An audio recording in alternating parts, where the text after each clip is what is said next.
Good morning to all Filipino in Qatar. Huwag kayong lalabas kasi super init. Ako ayaw ko lumabas kasi baka masira ang beauty ko. Charot. Hindi ko lalabas kasi kabayan kasi super init at saka takot ako lumabas baka mayroong biglang pumutok. So sana ako takbo. Buti na lang dito sa bahay kasi at least safe ako. Di ba? Bahala na walang diop.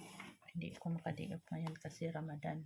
At least, nagtrabaho ako. Happy yung mga amo ko pag magtrabaho sila. Pag lumabas ako, naku, nakasimangot yung mga aswang. Bakit kaya ganyan sila? No, nakasimangot sila sa akin. Pag nasa labas ako, pag dito sa bahay, sweet smile pa rin sila. Di ba? Dito lang ako sa bahay kasi hindi parang iwas na gastusin kasi pag sa labas tayo kahit anong gusto bilibid ng bili. Tapos dami kasing binabayaran ko sa Pilipinas. May sasakyan akong binabayaran at saka yung mga apo ko magbigay ako kahit kaunti lang. Bahala na wala ako at basta yung pamilya ko masaya sila. Nakabigay ako sa kanila. Kung ano gusto nila, mabigyan ko sila kung anong gusto. So, pero yung iba, yung nakita ko sa iba na gusto nila na sila lang nagpakasaya sila, hindi magbigay sa pamilya nila.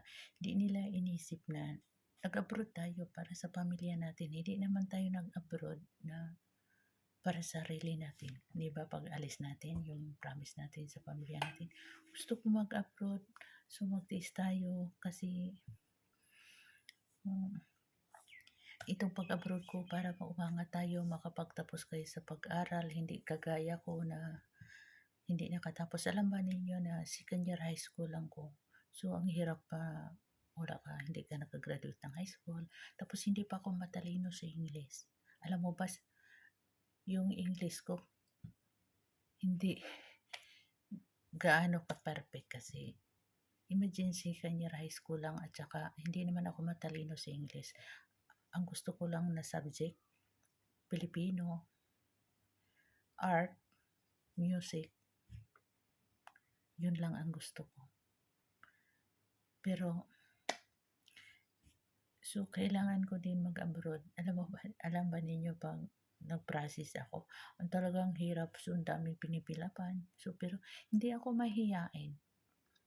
So, magtanong ako, uy kabayan, ano ba to? Anong ibig sabihin to?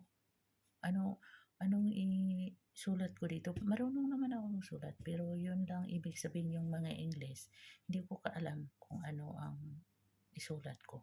Pero inisip ko kailangan ko maging strong ako. Kailangan ko yung mag-abroad para iahon ko yung pamilya ko sa kahirapan. Kasi alam mo, hindi naman ako ingkitira. Pero kahit hindi bobo ako, so may pangarap din ako na umaangat. So, kasi tinitingnan ko yung mga kapitbahay namin.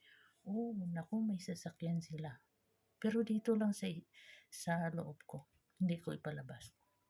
Kasi pag ipalabas ko na gusto ko bumili, baka masabi nila ingkitira, wala namang natapos.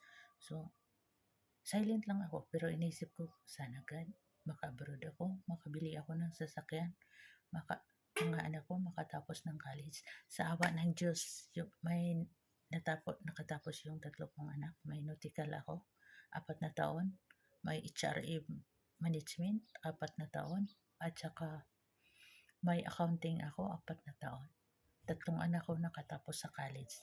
Proud ako sa pagkakatulong ko dito sa sa Qatar. Hindi ko ikakahiya yung pagkatulong ko dito. 'Di ba? Ang iba i-hide nila. Itago nila na hindi sila katulong, pero ako hindi. Kahit sino magtanong pa, uwi kami. Yung katabi ko engineer, sabi niya, Miss, ano ba nang trabaho mo dito sa Qatar? Sabi ko na, katulong din. Sabi niya, "Talaga? Pero hindi halata na katulong ka." Sabi ko, "Katulong?" Tapos sabi niya na, "Alam mo ba yung mga kalahi natin na pagtanungin, kahit gaspang-gaspang ng yung daliri nila." Sabi pa, "Hindi ko sa bahay nagtrabaho, nasa office ako."